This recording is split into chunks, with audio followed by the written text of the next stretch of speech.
guys, you said you wanted to experiment with these kind of tests to see where you are. You played the second best team in the world. What is your summary of this? Yeah, firstly, in a test game not a test game, but in a game like this, for us, the score is important, but it's not everything. It's combinations.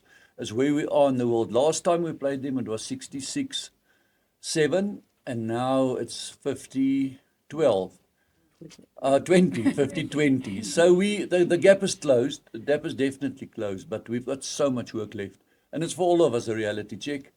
But I'm proud of the girls. The second half was much better. The biggest work on is the soft tries that we gave away. They scored 5 soft tries, and the 4 of them were converted. So it's 28 points more or less. So suddenly it's the small margins. But then I must say, they're a good team. Their skill level is good. And the penalty count seemed high. That is a big concern. You too. We make it a concerted effort to fix that. And it was mainly in the breakdown. 6 out of the first 7 breakdown penalties it's a law thing. And I spoke to Dion from Lomenstein now. It's a law problem that we got to sort out, you know. If my plane lifts and then I fall at the back, she blown us for that. So we got to go and sit with the girls and say, listen, this is why we're losing that penalty. And it's not only the ref. It's how they see it and how we apply it. But it puts you on the back foot enemy every time. You think you got there and then suddenly penalty. It's a double whammy every time, especially against a tough team. Coach, the breakdown seems to be quite a hot spot. What will you and the girls work on before the next test? Yeah, as I just said now, the breakdown was the biggest problem. And we had Alain Romar there with us a couple of sessions to help us with the breakdown. And we spoke about and he showed clips, so it's right and it's wrong. But it's that interpretation that we got to sort out now. You know, are they going to blow it in the World Cup like that? Then we got to think totally different. There's no way you can go to ground then. But then if I watch men's rugby, normal rugby, if the plane lifts and then goes down, it's fine. And now suddenly you get blown first, for it. So it's tough. It's a thing we'll have to work out. And it's tough on the players as well, because we teach them a thing and we get the top refs in and we show them what to do. And then they come on the field and it's a different picture. Cool. Maybe a question to everybody there. There's a visible improvement of what you're doing. Your chances to cause 1 or 2 upsets at the World Cup is real. How do you guys cope with the mounting pressure the whole time? I mean, you're working hard on the physical stuff, but I think the mental pressure that's going to become more and more evident. How do you cope with that? I think at the beginning of this week, all the coaches were talking about the pressure. So it's something that we're aware of, that we're going to be under pressure. And we know that playing the team that is like Canada, it's something big. And we're up for that. It's just that we need to fix certain things. And going to the World Cup, if we can get games like this, it's something that is going to help the team to know exactly that we will face the stages like that. We'll face things like that. We'll get the pressure with the full stadiums and all of that. Just to add to Sydney there as well, in the Africa Cup games, it was never a problem. But as she said it now, as soon as the pressure is different, it's suddenly a different ball game. You know, and when we train against one another, or the Bulls play against the franchises, it's never a problem. As soon as the pressures becomes a problem. That's why I asked to play one of the top tier teams now. We play the All Blacks A team and Canada now, a preparation to World Cup. So there's the only way you can get used to handle the pressure, to be in it. Otherwise, you waste your time. In almost every sport, coaches talk about halftime adjustments, whether it's basketball or football or rugby. Why have it at the half, and how do you sort of handle that in terms of making adjustments, and both in terms of dealing with personnel, but also X's and O's type of stuff? Yeah, as I said, the halftime for us now is all preparation for the World Cup. So they know it was never about the scoreboard today. It's getting our ducks in a row. So we pre-planned the halftime really, with the changes we're going to make, and moving Nadine to 9, which I think worked fantastic, and she's sitting right here.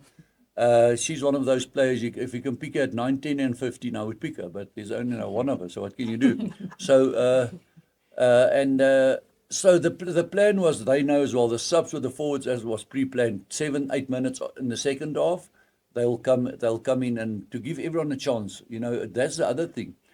The combinations under pressure must be sorted out now, and that was the plan today, to get the combinations going. And I must say it worked. Dolphy at 15 when she came in, what a beautiful try when she cut through there.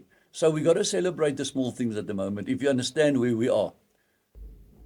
Coach Swys, just follow up on that. This year is really a build-up to the World Cup.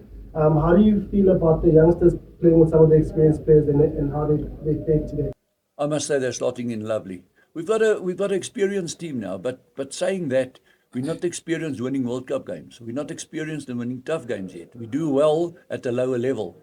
We won the Africa Cup, but you know, to make the step up, and that's our whole plan. But the young girls are slotting in lovely.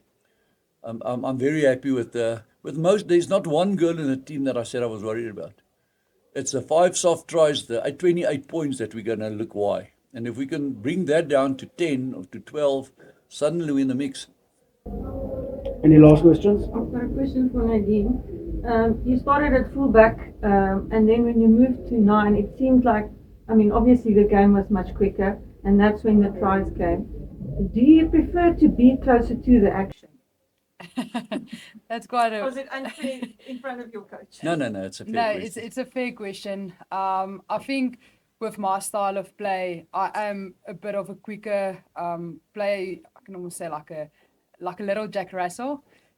If I have to compare it to something, you know, they're like always everywhere and they're always chasing something and they're always biting something in the, you know, in the garden. So I'm more like, I am quick. I have the skill and the ability to play there.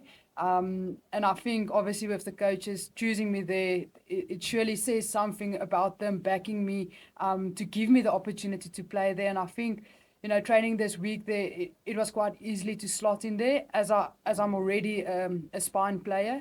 So understanding the game, I have that knowledge, and the backing of the team was also quite good. There was moments in training where they said, like, just calm down a bit, you know, then I know, okay, I'm a bit quick for them, so I'll give the forwards a bit of a breather. No, they must come. You must never do that. But yeah, like it's quite easy to slot in there. As I said, like being one of the spine players, it's my job to know the game and the game plan and the structures and slotting in there. Just about the spine, the 9, 10, 15. Dolphy, when she came at 15, was, I thought, very good as well. And the same with, we mustn't forget about Eloise at 10. It's the first time ever she's played 10. So that's the things I got to work out in the whole environment. A lot of the girls come from a small, you know, franchise. They're not so sure what's their real best position yet. You know, so we really got to box clever. Last question for the captain. Uziva performance yeteam yakho namhlanje? I think, as Coach mentioned, that we give some soft tries. For example, they were like rectifying our mistakes and scoring from that. If we can try to eliminate that and make sure that our errors are limited, we can do much better, because we see that in the second half, when the fresh legs were coming, the bomb squad, everyone was there. And for sure, with the word that we get in the changing room, everyone was listening to that. And we could see that they were beating us on the sides, because there was no try that was coming on the middle. And we knew exactly what we were supposed to do. It's just that when the pressure comes at times, we getting to be like scared and feel like committing too much errors. But then I feel like the team did great, because as Coach mentioned, that last time when we were playing Canada, it was a different story. At least now we can back ourselves and say that we are in the right direction, knowing that it's not at the right direction if you lose, so we'll fight to win again. Happiness? Right? Okay. So you talked about developing and where you are in the development of the proper Springbok World Cup winning women's team. What else needs to be done? What's the pipeline like from the junior level through to the senior level? SA Rugby is putting a concerted effort in. At the junior tournaments there's Varsity Cup Rugby now. We've got Louis Kuhn and his department are full on scouts. So there's a new vibe happening. Guys, a year ago, women's rugby was not there. There's still a franchise problem, a national problem with the franchises, saying the Bulls can't beat every team by 70-something. They never defend. So a lot of the girls who played today played for the Bulls, and the other teams, they just attack the whole time. So we need what we need in the country, and Dave Wessels is working on that. We need a system where it's competitive. Maybe 4 teams that can that can be competitive, then 5, then 6, but we need to grow the pool of competitiveness. At the moment, it is very, very lopsided, and we're not playing enough games. You know, these girls play about 28 to 30 games where they play in France and England, most of them, a year. We play a single round Currie Cup. We're lucky if we get to 12 games, AJJ. So, there's a lot of behind the scenes work that must be done. But saying that, SA Rugby has recognized that, and they already start trying to fix it, or fixing it already. We'll get there. The score today is not for me a true reflection of what was out on the field. Honestly, I've been in the game too long.